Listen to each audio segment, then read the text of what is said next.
Və əhl-i sünnətin qardaşlar, bu məsələdə yəni biz bəzi qaydaları həmçinin zikr etdik ki, əhl-i sünnə alimləri deyirlər ki, rəhbərin, müsəlman rəhbərin seçilmə qaydası əhl-i sünnədə şəriətli, yəni şərii qayda cəmi iki yol var. Cəmi iki yol var. Onlardan birincisi şura əhlinin, əhlil hill vəl aqd deyirlər.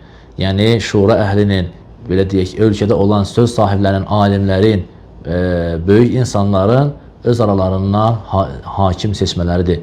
Necə ki, sahabələr öz aralarından Əbu Bakr radiyallahu anh'ını seçdilər. Necə ki, şura əhli öz aralarından Osman radiyallahu anh'ını seçdi. Və bu şəri yollardandır.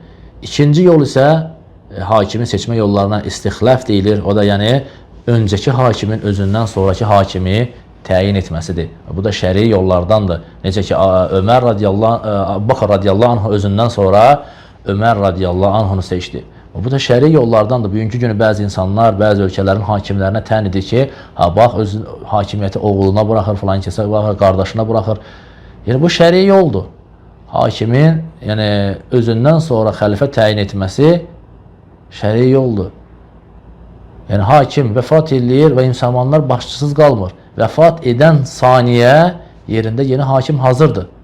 Daha seçki seçirək, gözləyək, seçkilər olsun, seçkilərin nəticəsində olsun, ölkədə sahibsizlik olsun, başçısız bir ölkə bir neçə gün davam etsin. Belə bir şeylər yoxdur.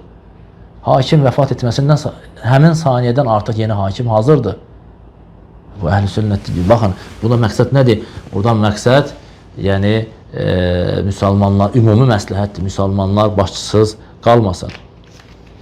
Və burada bəzi qaydalar var, qardaşlar. Yəni, o ki, qaldı digər yollara, yəni, hakim, məsələn, hakimiyyəti zorla ələ keçirərsə və yaxud seçkilər yolundan gələrsə və yaxud digər başqa yollarla gələrsə, bu yollar biz deyirik ki, heç biri şəri yollar deyil.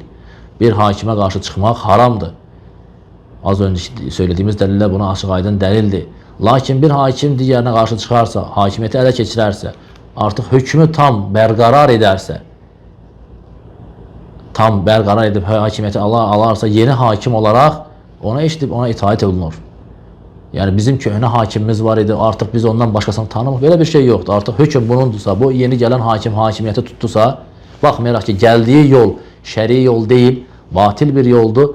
Lakin artıq gəldi, hakimiyyəti ələ keçirdi, zor qüvvəsindən də keçirsə belə. Amma hakimiyyəti öz ətrafında bərqərar edəndən sonra ona eşidib itaat etmək vacib olur. Və yaxud deyək ki, şəri olmayan başqa yollarla, seçkilər yolundan və s. hakimiyyətə gələrsə, hakimiyyəti ələ keçirərsə, yəni bu şəkildə deyək ki, məsələn, deyək ki, demokratik insanların səsinlə mən gəlirəm və yaxud hər hansı bir yollarla fərq etməz. Hakimiyyətə gələrsə, hakimiyyət onun ətrafında bərqərar olarsa, artıq ona eşidib itaat etmək vacib olur.